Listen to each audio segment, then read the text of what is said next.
Rachel had just drifted off for 15 minutes after a 12-hour night shift at the hospital. She was sinking into a fitful sleep when a sharp, piercing sound rang out, tearing through her eardrums and yanking her violently back to reality. 2:14 a.m. It was not crying. If it had been crying, Rachel would have bolted upright by sheer maternal instinct. It was laughter. A burst of giggling, high-pitched laughter echoed from the 4K baby monitor screen sitting on the nightstand. "Nathan?" Rachel whispered hoarsely, groping beside her. Her husband was still sleeping like the dead, his breathing steady and even. Holding her breath, Rachel grabbed the iPad screen glowing with an eerie blue light. She squinted, trying to steady herself as she stared at the black and white live feed streaming from her daughter's room at the end of the hallway. Ruby, their 3-year-old daughter, was not lying under her warm blanket. She was standing. In the pitch-dark room, illuminated only by the camera's infrared light, Ruby stood gripping the oak crib rail with both hands. Her eyes were wide open, shining brightly on the monochrome screen, staring fixedly at a blank stretch of wall between two reinforced glass windows. "Ruby? What are you doing?" Rachel muttered, her trembling finger hovering over the talk button on the screen, not daring to press it yet. On the screen, Ruby's lips moved. The ultra-sensitive audio system of the $500 camera captured every word with chilling clarity, so clear it sent ice down Rachel's spine. "Hello, Grandpa. You came to visit again?" Rachel froze. She stared at the patch of wall her daughter was speaking to. Empty, completely empty. There was no one there. She hurriedly swiped her finger to check the data panel beside the video. Room temperature, 24 degrees Fahrenheit. Stable. Window motion sensor, not triggered. Main door sensor, locked. "Please, Ruby, you're just sleepwalking." Rachel tried to reassure herself, but cold sweat was already beading on her forehead. But Ruby did not look like she was sleepwalking. She tilted her head to one side, as if listening to someone whispering, then giggled again and lifted her tiny hand to wave at the empty space. "No," Ruby said, her voice childish but terrifyingly clear. "Daddy hid my candy today. I can't let you have any." Rachel felt her stomach twist. She shook her husband's shoulder hard. "Nathan. Wake up. Wake up now." "Huh? What is it? What time is it?" Nathan mumbled, eyes half closed. "Look. Look at her." Rachel shoved the screen in front of his face, her voice shaking uncontrollably. "She's talking to someone." Nathan squinted at the screen. At that moment, Ruby suddenly stepped back, pressing herself into the corner of the crib not out of fear, but as if to make room. "Look," Ruby pointed at the large teddy bear sitting on the armchair against the wall. "Teddy wants to hear the story too." And then, the impossible happened. On the high-resolution screen, right on the blank wall Rachel had been certain was safe, a long, razor-sharp black streak suddenly appeared. It did not look like a tree's shadow, nor a curtain's. It was dense, pitch black, slithering rapidly across the wall, gliding past the stuffed animals on the bookshelf with the speed of a predatory reptile. "What the hell?" Nathan was fully awake now, springing upright. "Do you see it? There's something in our daughter's room." Rachel screamed hysterically, flinging the screen onto the mattress. "Stay here." Nathan grabbed the tactical flashlight from the head of the bed and rushed out of the bedroom. Rachel ran after him, her heart pounding as if it were about to burst from her chest. Their bare feet thudded loudly on the long wooden hallway floor. "Ruby. Daddy's coming," Nathan shouted. He twisted the doorknob and shoved hard.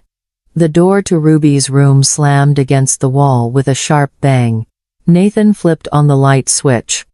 The chandelier's light flared to life, blindingly bright, sweeping away every corner of darkness in the 20-square-meter room. Silence. The room was empty. The windows were still tightly shut. The curtains hung neatly. The stuffed animals sat motionless on the shelf, their plastic eyes lifeless. There was no intruder, No black shadow. No sign of disturbance. Only Ruby. She was still standing in the crib, still gripping the wooden rail. But the smile on her face was gone. Ruby turned to look at her parents standing in the doorway, panting, her expression clearly displeased. "Are you okay? Is there someone here?" Rachel rushed forward, about to lift her daughter out to check her. But Ruby recoiled.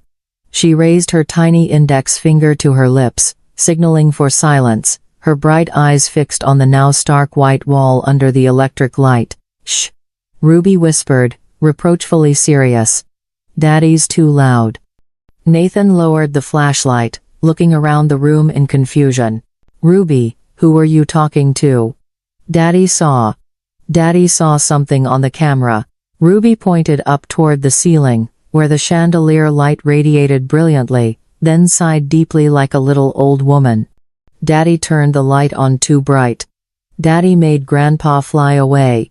The next morning, thick fog swallowed the entire neighborhood, turning the backyard behind Nathan's house into a pool of dense, cold white mist. The damp air hung heavy, carrying the faint smell of earth after last night's rain. Nathan stood at the base of the wall, his rubber boots sinking deep into the soggy mud. He squinted up at the window of his daughter's room on the second floor about 4 meters above the ground. The stone-clad wall was smooth, with no pipes, no ledges, rising straight up like an inverted cliff. Rachel stood huddled on the porch in a wool coat, clutching a cup of hot coffee, her fingers still pale from gripping it too tightly. "You still think it was the tree?" Rachel asked, her voice as fragile as the mist before her.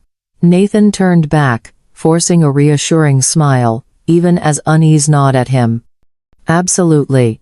There was strong wind last night, the branches of that old oak hit the wall and cast shadows. Add the flickering streetlight, too. The human eye is easily fooled, you know that." "But Ruby talked to it, Nathan." Rachel shuddered, her gaze never leaving the dark window. "She said he flew away. And that black shadow. I swear I saw it slither." "All right, I'll prove to you that no one could have climbed up there." Nathan exhaled, hauling a long aluminum ladder out from the shed. The metallic clanging echoed sharply through the still air. Nathan set the ladder, its feet sinking firmly into the mud. He began to climb, rung by rung. As an architect, Nathan believed in structures, in gravity, in logic. To climb to that height without a ladder, an intruder would have to be a professional rock climber or a giant gecko. Both theories were ridiculous. When Nathan's head reached the level of the windowsill, he stopped. His heart slammed against his ribcage. He reached out to grip the cold stone edge, preparing to look inside and confirm the emptiness, to put an end to this irrational nightmare. But his eyes did not look inside the room. They were nailed to the outer windowsill. "What is it?" Rachel's voice floated up from below, distant and anxious. "Do you see any scratch marks?" Nathan did not answer. His throat felt as if it were being crushed. Lying neatly on the 20-centimeter wide windowsill, slick with green moss, was something strange. Not a smear of mud. Not dry leaves. It was a rabbit. A rabbit woven from dried grass. Nathan trembled as he reached down and picked it up. The little rabbit was only the size of a fist, but it was woven with extreme intricacy. Each grass knot was tightly interlaced, forming long upright ears and a perfectly round tail. The most horrifying thing was that the grass strands were still green at the base, giving off a strong, pungent earthy smell. It had been made just last night. "Nathan. You're scaring me.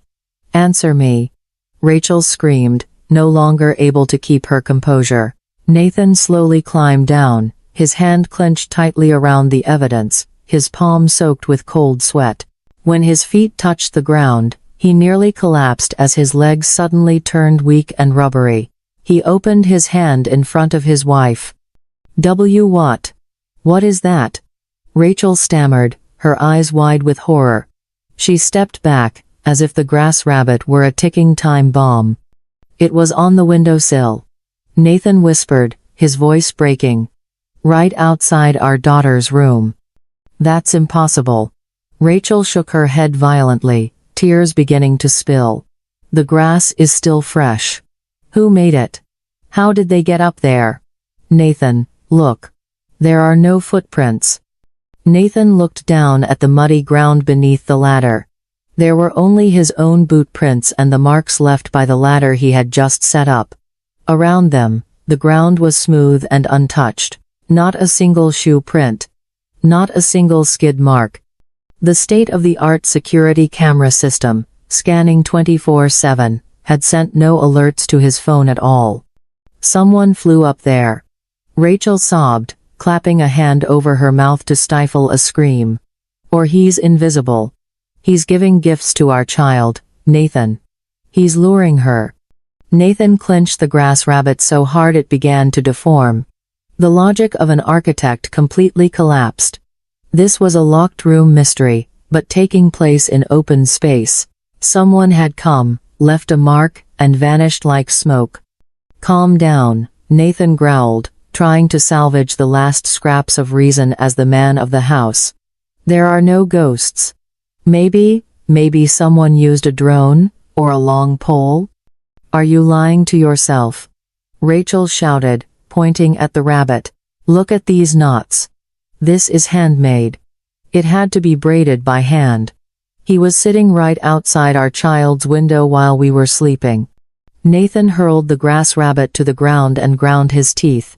I'm going to buy steel bolts. Right now. I'll weld that window shut. Whether it's human or ghost, tonight it won't get anywhere near Ruby.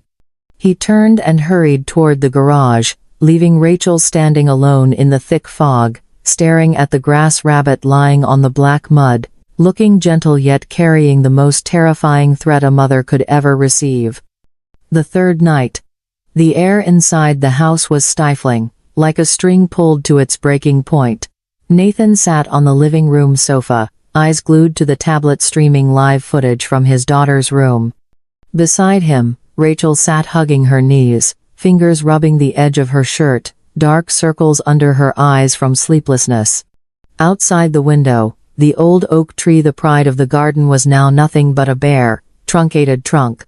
Nathan had spent the entire afternoon sawing off every branch that reached anywhere near Ruby's window.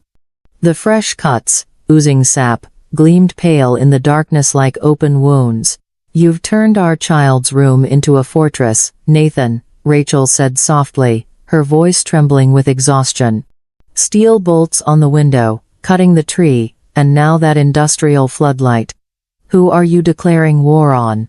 Nathan took a sip of thick black coffee, never taking his eyes off the screen. On whatever is disturbing our child's sleep. That 5,000 lumen motion sensor light will burn away every shadow. Even a mosquito flying by will turn the backyard into daylight. No one will dare come near. But what if it doesn't come from outside? Rachel asked, the vague fear rising again. Don't say that, Nathan cut her off sharply. Look. It's almost time. The clock on the wall ticked forward, each second heavy. 1:59 a.m. On the screen, Ruby stirred. Like a living alarm clock, she pushed herself upright amid the tangled blankets. Her big round eyes turned once again toward the window, now reinforced with cold steel bars. It's coming, Nathan whispered, sweat beading on his forehead. Ruby stood up, holding onto the crib rail. She smiled a smile so innocent it hurt and waved toward the window, just like every night. Hello, Mr. Rabbit, Ruby said, her bright voice coming through the monitor speaker. Can you come in today? Daddy locked the window really tight. At that instant, the surveillance screen flared brilliantly. Thump. The outdoor motion sensor floodlight activated. The brutal intensity of the light pierced through the thin curtains, ripping apart the calm night. Ruby's room suddenly blazed, stark white and cold like an operating room. Every corner of darkness was completely erased. There was no black shadow on the wall. No dancing puppet. Only the harsh light mercilessly exposing the emptiness of the room. Nathan slammed his fist on the table, shouting triumphantly. "See? I caught it. It doesn't dare show itself anymore." But his victorious grin vanished instantly. From the speaker came a heart-rending scream. Not a scream of fear from the blinding light, but the wail of unbearable pain. "No. No." Ruby screamed, clutching her head with both hands and collapsing to her knees in the crib. "What's wrong with her?" Rachel cried out, leaping to her feet and rushing toward the stairs. Nathan ran after her, a tidal wave of dread crashing over him.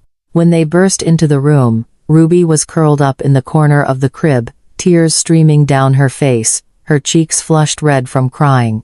She wasn't looking at her parents, she was staring out the window, where the floodlight was illuminating the bare, severed tree trunk. "Ruby. Daddy's here." Daddy chased the shadow away. Nathan hurriedly lifted her up, trying to soothe her. "Don't be scared, the light is there to protect you." Ruby thrashed violently, pushing against Nathan's chest. She pointed outside the window, then pointed to her own left arm, screaming through sobs. "Daddy, you're so mean. You hurt him." "I didn't hurt anyone, Ruby." Nathan tried to explain, but his voice began to falter in the face of her frantic reaction. "Daddy just turned on the light." "No." Ruby shook her head fiercely, tears soaking her cheeks. "Daddy cut Mr. Rabbit's arm. He's crying. His arm is broken." Nathan froze. He followed the direction of his daughter's finger. Outside, under the blinding floodlight, the largest oak branch, the one he had sawn off that afternoon, lay sprawled on the ground, sap flowing wetly from the cut. A chill ran straight down Nathan's spine. Why? Why did his daughter call the severed tree branch Mr. Rabbit's arm? Rachel looked at her husband, eyes wide with terror. "Nathan. This afternoon when you were cutting the tree, she was at daycare. She didn't see you do it." "What are you saying?" Nathan asked, his throat bone dry. "How did she know?" Rachel whispered, her voice shattering. "How did she know? You cut the arm of that invisible friend if she didn't actually see his pain." Ruby continued to cry, her sobs rising and falling, mournful and heart-rending. "Grandpa, don't hurt. I'll blow on it for you." In the room, blazing with painful brightness, Nathan felt as though he was standing in a darkness vaster than ever before. He realized that what he had done was not protecting his child, but attacking something his daughter loved with all her heart. And that something seemed to be bound by flesh and bone to the ancient tree outside. The fourth night. The storm had passed, leaving Seattle wrapped in an eerily silent calm. Nathan had turned off the glaring motion sensor floodlight in the yard. He realized that to catch a predator, a hunter could not march forward carrying blazing torches. He had to blend into the darkness. Nathan was crouched with his knees pulled up inside Ruby's closet. The cramped space reeked of cedar wood and the lavender-scented fabric softener from his daughter's tiny dresses. Nathan's right hand gripped the cold aluminum handle of a baseball bat. His breathing was heavy and uneven, struggling to synchronize with the steady rhythm of Ruby's deep sleep in the crib 2 meters away. "You won't get away," Nathan muttered through clenched teeth, sweat streaming down his spine despite the cold. "Let me see whether you're a ghost or a demon." He cracked the closet door open just a sliver enough for one eye to observe the entire opposite wall, the macabre stage where the haunting display so often appeared. 2:05 a.m. A weak, trembling beam of light suddenly pierced through the window. Nathan squinted. It did not come from the ground. It shone from above, slipping through the gaps between the steel bars he had just installed. "What is that?" Nathan whispered, his heart pounding. He traced the source of the light. It came from the attic of the abandoned house next door, the one he had been convinced had been unoccupied for the past 5 years. On the wall of Ruby's room, a performance began. Nathan tightened his grip on the bat, about to rush out and shout. But his legs froze. What appeared on the wall was not a threatening ghost. It was a puppy. The jet-black shadow, sharp down to every strand of fur, was running clumsily across the wall. It was created by the skillful combination of fingers and perhaps a few pre-cut pieces of cardboard. The puppy stumbled over an invisible rock and tumbled to the ground. On the bed, Ruby stirred. She did not startle in fear. She rubbed her eyes, sat up, and giggled. Ah! Puppy fell down. Does puppy hurt? The shadow on the wall wriggled, shook its head, and tried to stand up, only to fall again. A faint, artificial whimper echoed from the neighboring house, sounding both humorous and pitiful. Don't cry, puppy, Ruby said sweetly, coaxing, reaching out as if to stroke the shadow. Should Ruby call a doctor? At that moment, the puppeteer's hands changed shape.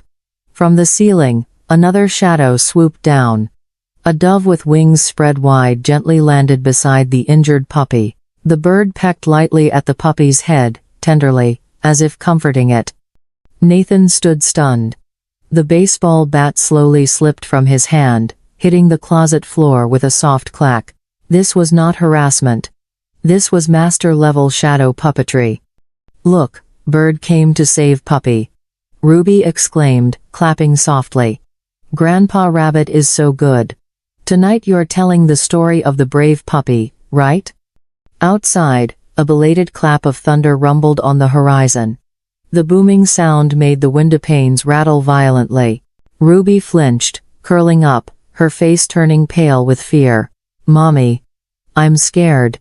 Almost immediately, the mysterious artist on the other side of the window reacted. The two animal shadows vanished. In their place, the thin hands swiftly intertwined, forming the shape of a knight with a large shield and a long sword, standing firm in front of Ruby, on the wall. The knight's shadow stood motionless, solid and steadfast, as if saying, "Don't be afraid, I'm here to block the thunder for you." Ruby looked at the guardian on the wall, her breathing gradually calming. She pulled the blanket up to her chest and whispered, "Thank you, Knight. Grandpa Rabbit, does your hand still hurt that you can dance so beautifully?" Nathan slumped down onto the closet floor, feeling his chest tighten with a whirlwind of emotions. He looked at the baseball bat in his hand, the crude weapon meant for attack. Then he looked at the wall where the intruder was using nothing but a faint light and skillful hands to lull his daughter to sleep in place of her own parents. "He's not frightening her," Nathan murmured, his voice breaking in disbelief. "He's protecting her." The light from the abandoned house suddenly went out as the thunder faded completely. "Good night, Grandpa Rabbit," Ruby whispered into the darkness, then lay down, slipping into a peaceful sleep, the first she had had in 3 nights. Nathan pushed the closet door open and stepped out. He did not turn on the light. He walked to the window and looked toward the dilapidated abandoned house next door, where that magical light had just appeared. Gone was the anger of a father whose territory had been violated. In Nathan's mind, there was now only one question, more urgent than ever: who was that man? And why did he love my daughter so much? 20 minutes after the emergency call was placed, the flashing red and blue lights of police cars tore through the thick fog in front of Nathan's house. There were no blaring sirens, only the grinding of tires on gravel and the hurried footsteps of heavy-duty boots. Sergeant Harris, a large man with a face hardened by vigilance, signaled for Nathan to step back behind the riot shield. "You're certain he's still in there, Nathan?" Harris asked in a low, rough voice, one hand resting on the holster at his hip. "This house has been sealed for 5 years. The realtor said no one has a key." "I'm 100% sure," Nathan replied, his voice trembling with adrenaline and the pent-up fury of 4 sleepless nights. He pointed toward the attic of the rotting wooden house next door, where a tiny round window remained pitch black like the eye of a sleeping monster. "He's up there. I saw the flashlight turn off as soon as I heard your tires. He's hiding." "All right. Stay with me, but keep your distance. If he's armed, get down immediately." Harris nodded to his younger partner. The 3 of them advanced toward the peeling oak door, its rusty chain lock swaying in the cold wind. "Police!" "Open the door," Harris shouted, his voice echoing through the empty night. There was no reply. Only the wind whistling through the gaps of the decayed porch, sounding like mournful wailing. "Break it down." Bang! The rotted door could not withstand Harris's powerful kick. The hinges gave way, and the door collapsed inward, dust billowing everywhere. The stench of dampness, old paper, and rotten wood assaulted Nathan's nose, making him cough violently. Flashlights on. Check the left corner. Right corner clear. Harris commanded, the beam of his high-powered flashlight sweeping across the empty first floor. The floor was littered with trash, dry leaves, and yellowed old newspapers. Cobwebs draped every corner like ghostly curtains. But Nathan did not care about the decay. He rushed toward the wooden staircase leading upward, where faint creaking sounds echoed. "He's running upstairs," Nathan shouted. "I hear footsteps." "Nathan! Wait!" Harris yelled, but he rushed after him as well. The wooden stairs groaned under the weight of the three men, each step wobbling, threatening to collapse. Nathan felt his heart pounding violently in his chest. What kind of pervert was hiding up there? A kidnapper? A wanted criminal? What had he been doing, watching Ruby night after night, and for what purpose? They reached the second-floor landing. A long, narrow hallway led to a tight spiral staircase climbing up to the attic.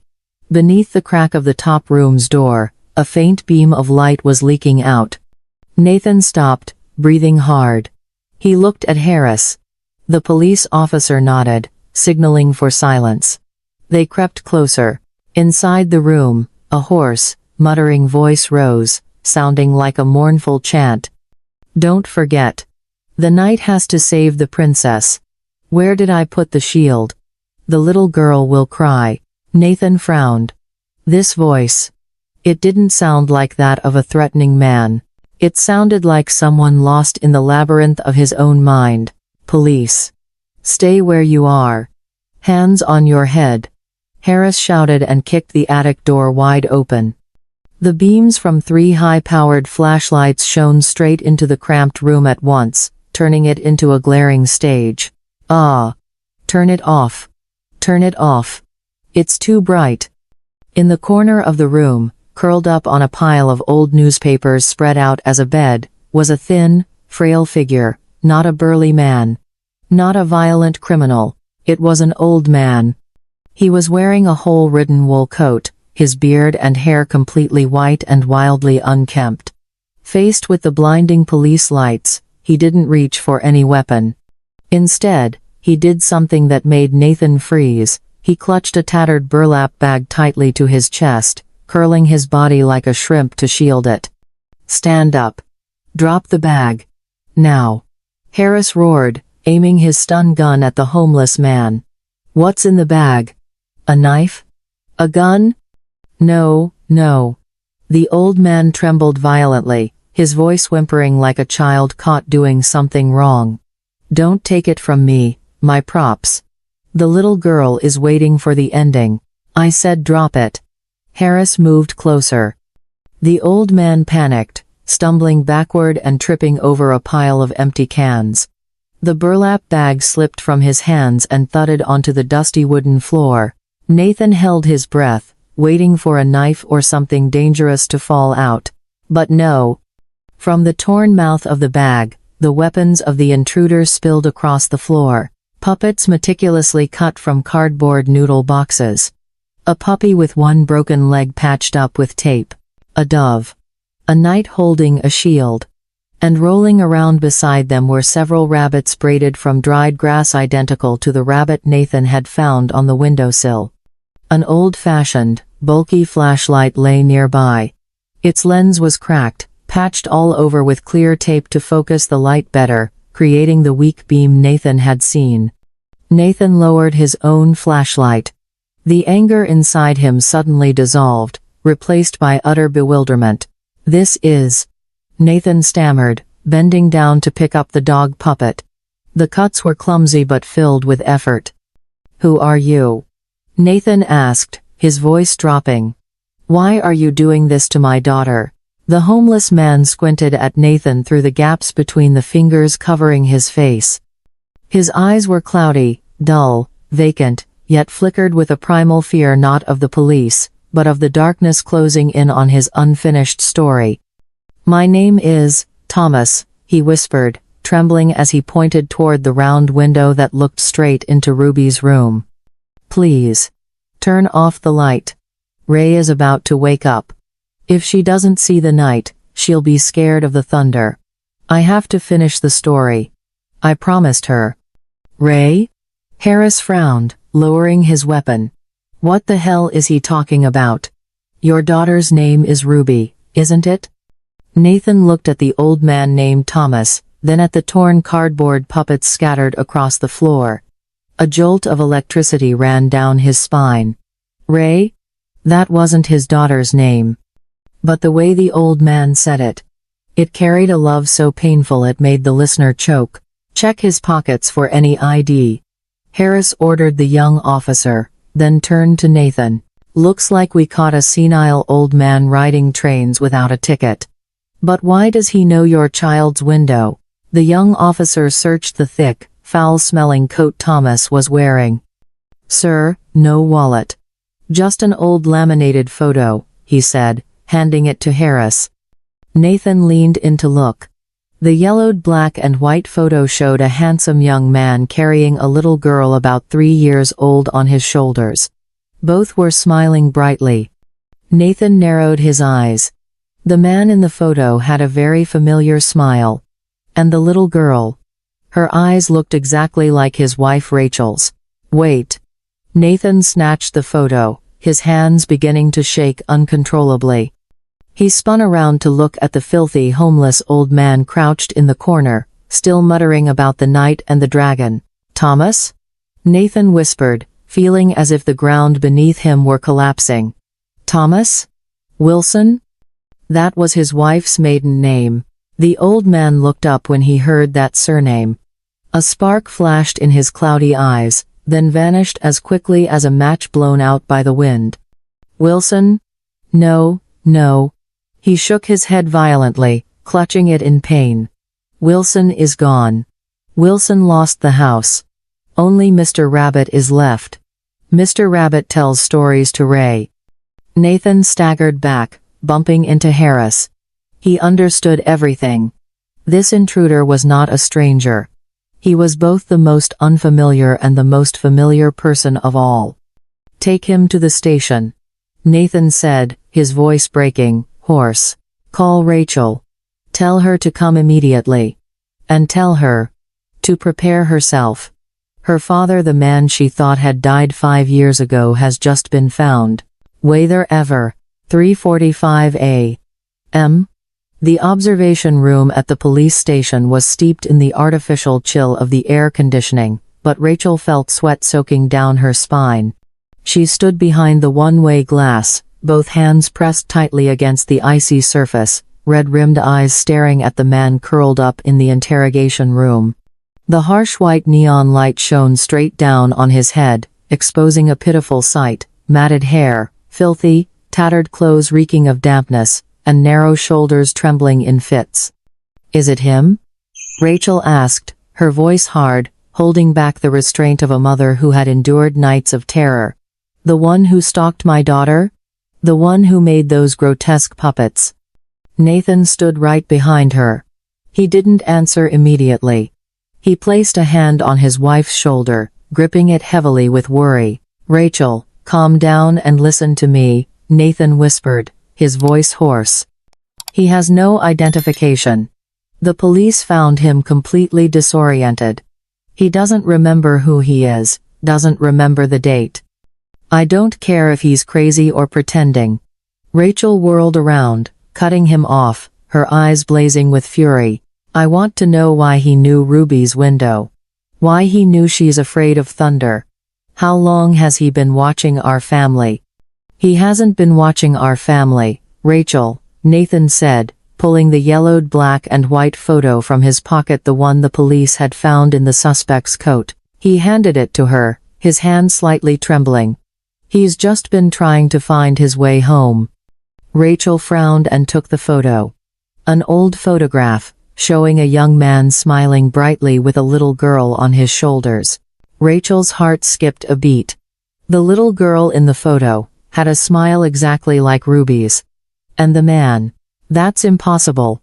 Rachel murmured, shaking her head violently. My father disappeared in a car accident 5 years ago. The police said the car plunged into a ravine. They never found the body, but they concluded he was dead. Look closely, Nathan urged, his eyes reddened. Inside the interrogation room, Dr. Grace entered carrying a medical kit. She spoke gently to the homeless man. I need to check your blood pressure. Please sit still. The man flinched and shrank back, his cloudy eyes darting around like those of a wounded animal. Don't take my night away. He whispered hoarsely, his voice crumbling like dry leaves underfoot. Ray needs the night. The dragon is coming. We're not taking anything, Dr. Grace reassured him, then gently pulled up the torn wool sleeve of his sweater to take his blood pressure. The filthy fabric was lifted, revealing a scrawny arm, skin stretched tight over bone. Dr. Grace used an alcohol swab to wipe away the caked dirt on the back of his right hand to find a vein. The black grime washed away, revealing a scar. A raised scar, clearly V-shaped, right on the back of his hand, standing out against the wrinkled skin. Rachel stood frozen behind the glass. The photograph in her hand slipped and fell onto the cold tiled floor. A memory from 20 years ago crashed over her like a flood, washing away all her present anger. She remembered the old kitchen. She remembered the acrid smell of burning plastic. She remembered her father plunging his bare hand into the small flame flaring up from the gas stove to snatch back the cloth doll she had accidentally dropped into it. The doll was saved, but her father's hand was badly burned, leaving a permanent V-shaped scar. Dad? Rachel gasped, her voice breaking into a choked sob. She rushed out of the observation room, ignoring Sergeant Harris's frantic shouts. Miss Rachel. You can't go in there. Security protocol. Rachel burst through the interrogation room door. The air inside reeked of poverty and despair. She stopped short in front of the man who was both a stranger and achingly familiar. The man named Thomas was hunched over, mumbling as he counted his fingers. At the loud noise, he slowly raised his head. The neon light revealed a gaunt face carved with deep lines of time and hardship. His eyes, clouded by Alzheimer's disease, stared at Rachel with no spark of recognition a father would have for his grown daughter. Dad. Rachel collapsed to her knees, clutching the scrawny hand with the V-shaped scar. Tears streamed down, splashing onto his hand. It's really you, isn't it? Dad, it's me Rachel, you're Ray. Old Thomas blinked. The name Ray was like a rusty key finally turning in a long sealed lock of memory. His facial muscles twitched. He tilted his head, looking at the crying woman before him, and suddenly smiled the innocent smile of a child. Ray? He whispered, his trembling voice filled with love. Have you eaten dinner yet? Dad, sorry. Sorry for what? Rachel sobbed, pressing her cheek against his rough hand. Thomas pulled his hand back, frantically rummaged through his coat pocket, then pulled out a cardboard puppet shaped like a dog, crumpled and worn. I'm sorry, he said, eyes welling as he looked at the puppet. I lost the house. I lost all the money. I couldn't buy you a new doll. I could only make this. Nathan stood at the doorway, turning his face away to hide his tears. He understood everything. The bankruptcy 5 years ago. The shame. The guilt that had driven this man away, pretending to be dead so his wife and child would not have to bear his debts. And then dementia struck, erasing everything about who he was, erasing the present, but unable to erase a father's instinct. He doesn't know Ruby is his granddaughter, Nathan said softly to Rachel. In his mind, Ruby is you as a little girl. He thinks he's come home to make it up to you. Rachel looked up at her father. He was carefully trying to straighten the bent ear of the cardboard dog, murmuring to himself. Don't be afraid of the dark, Ray. Grandpa Rabbit will guard the door for you. Grandpa Rabbit doesn't sleep. Grandpa Rabbit is strong. Yes, I know, Rachel nodded rapidly, swallowing her tears. She reached out to smooth his messy hair. Grandpa Rabbit protected me very well. Grandpa Rabbit is a hero, Dad. Thomas smiled with squinting eyes, his face utterly relieved, as if a crushing weight had been lifted. He leaned back in his chair, his eyes drooping with exhaustion. That's good. That's so good. Dad's tired now. Dad will sleep for a bit. Remember to tuck the doll in. Rachel wrapped her arms around her smelly, frail father, feeling the weak but warm heartbeat in his chest. She had been afraid of a ghost all week, only to realize that the ghost was the forgotten guardian angel of her family. Let's go home, Dad, Rachel whispered into his ear. This time, I'll be the one to turn on the light for you. 1 week after the storm. The soft whirring of a drill sounded for the last time in Ruby's room, but this time it did not carry the harsh, threatening edge it had when Nathan installed the cold steel bars. It was the sound of release. Nathan set the drill down and used his bare hands to remove the final metal bar from the window frame. The warm glow of the late afternoon sun flooded the room, gilding the stuffed animals on the shelf and completely dispelling the sterile gloom of the previous days. I'm done, Nathan said, turning to his wife, sweat beading on his forehead but relief shining in his eyes like never before. No more bars, no more surveillance cameras, no more industrial floodlights. This room belongs to her again. Rachel stood in the doorway, smiling, her hand supporting an elderly man as she guided him inside. Thank you, Rachel replied softly, then turned to the man beside her. Dad, look, this is your granddaughter's room. Thomas stood there, shy and bewildered in a brand new striped pajama set that smelled of fabric softener. His unruly hair and thick beard had been neatly trimmed, revealing a kind face whose wrinkles gathered whenever he smiled. He was no longer the mysterious intruder in the abandoned house, but simply an old man trying to piece together fragments of memory. He gazed around the room in confusion, then his eyes settled on the blank wall between the two windows, the familiar stage he had watched from afar for so many nights. This spot, Thomas murmured, his trembling finger pointing at the wall. This spot needs light. A knight can't fight a dragon in the dark. Ruby was sitting on the rug playing with building blocks when she heard that unfamiliar yet familiar voice and suddenly looked up. She wasn't afraid at all. Children have a miraculous sixth sense for recognizing love, no matter what form it comes in. She stood up, hugged her stuffed teddy bear tightly to her chest, and took small steps toward her grandfather. Are you Mr. Rabbit? Ruby asked, her big round eyes wide with curiosity. Rachel held her breath, worried that her father wouldn't understand. But Thomas bent down and looked at his little granddaughter. In that moment, the fog of Alzheimer's seemed to lift slightly. He didn't remember his name, didn't remember how he had lost his home, but he remembered the feeling of being a storyteller. He cupped his hands together, forming the familiar shape in front of his chest. I'm a friend of Mr. Rabbit, he whispered, winking mischievously at Ruby. Mr. Rabbit asked me to come here to apologize to you. The other day, Mr. Rabbit's arm hurt, so he couldn't say goodbye to you. Ruby squealed, her smile bright as the morning sun. I knew it. I told Daddy Mr. Rabbit's arm hurt, but Daddy didn't believe me. Daddy is so bad. Nathan stepped forward, knelt down on one knee to be at eye level with his daughter and his father-in-law. He took Thomas's frail hand, the hand with a faint V-shaped scar. That's right, Ruby. Daddy was wrong, Nathan said sincerely and remorsefully. Daddy mistook a monster for a guardian angel. But from now on, Daddy will make it right. Daddy will let Mr. Rabbit stay here forever, okay? Really? Ruby jumped up and down.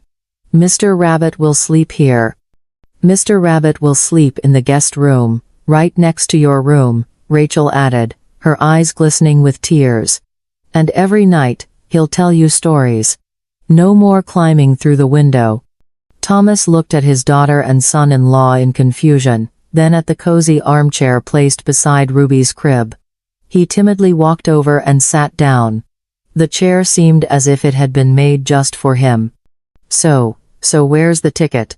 Thomas suddenly asked anxiously, rummaging through the empty pockets of his pajamas. I don't have any money. I lost all my money, Ray. Rachel hurried over, knelt beside the chair, and placed her hand on his knee. Dad, you don't need a ticket. You've already paid with countless sleepless nights out in the cold, watching over Ruby's sleep. You're a lifetime VIP guest of this theater. Then she turned to Nathan and nodded. Nathan stood up and switched off the glaring chandelier on the ceiling. The room sank into a gentle darkness. He turned on the small bedside lamp on the table, adjusting it so the light cast directly onto the blank wall where Rachel had now respectfully hung a messy drawing made by Ruby herself. An old man holding hands with a giant rabbit. Ready, ladies and gentlemen? Nathan called out, like a master of ceremonies. Under the warm yellow light, Thomas's wrinkled hand slowly rose. The thin, bony joints, seemingly weak, suddenly became strangely nimble. On the wall, the familiar shadow appeared. Long ears. A twitching nose. The shadow rabbit stirred, vivid as if alive. Hello, Princess Ruby, Thomas said, changing his tone to a warm, humorous voice. Today, I'll tell you about the adventure to the Carrot Kingdom. Yay! The Carrot Kingdom. Ruby clapped her hands excitedly, diving under the blanket, eyes glued to the wall, her smile unstoppable. Their lives a very fierce thunder dragon. Thomas's hands swiftly transformed, the rabbit shadow suddenly turning into the shape of a dragon's head with its mouth wide open. It loves to growl, grr, grr, scaring all the little ones. But Mr. Rabbit isn't scared. Ruby shouted, knowing the script by heart. That's right. Because Mr. Rabbit has a secret weapon. Thomas smiled, his cloudy eyes now sparkling with joy. His hands intertwined, forming the shape of a heart clearly silhouetted on the wall. It's the shield of love. No thunder, no darkness can ever pierce this shield. Rachel leaned her head against Nathan's shoulder, quietly watching. In the dim light, she saw him secretly raise a hand to wipe the corner of his eye. They had once believed the shadow on the wall was an omen of danger. They had used steel bars, cameras, and suspicion to drive it away. But now, watching their daughter drift peacefully to sleep under the protection of that ghost, they finally understood a simple truth. You know, Nathan, Rachel whispered, squeezing her husband's hand. We're always busy building strong walls to protect our child from the outside world. But sometimes, the greatest protector is the one standing outside those walls. Nathan nodded, looking at his father-in-law joyfully moving his hands, then at Ruby, whose eyes were already drooping, a smile still on her lips. This wall will never be empty again, he replied softly. Because it's been filled with Grandpa's stories. That night, the rain began to fall again, tapping softly outside the windows of Seattle. But inside the small room, no fear could slip in anymore. There was only the whisper of a grandfather telling stories, the steady breathing of a child, and the happy shadows dancing a reunion waltz on the warm wall. The story leaves a profound lesson about the lens of love and the sacred bond of blood. Adults often let fear and prejudice cloud their reason, seeing threats everywhere, while children use their pure hearts to sense sincerity. Sometimes, what we try to drive away with iron fences is actually the guardian angel of our family. The greatest lesson is not to judge hastily by appearances or build cold, isolating walls. Learn to empathize, because true happiness and great sacrifice are sometimes hidden behind dirty, silent forms we have unintentionally forgotten.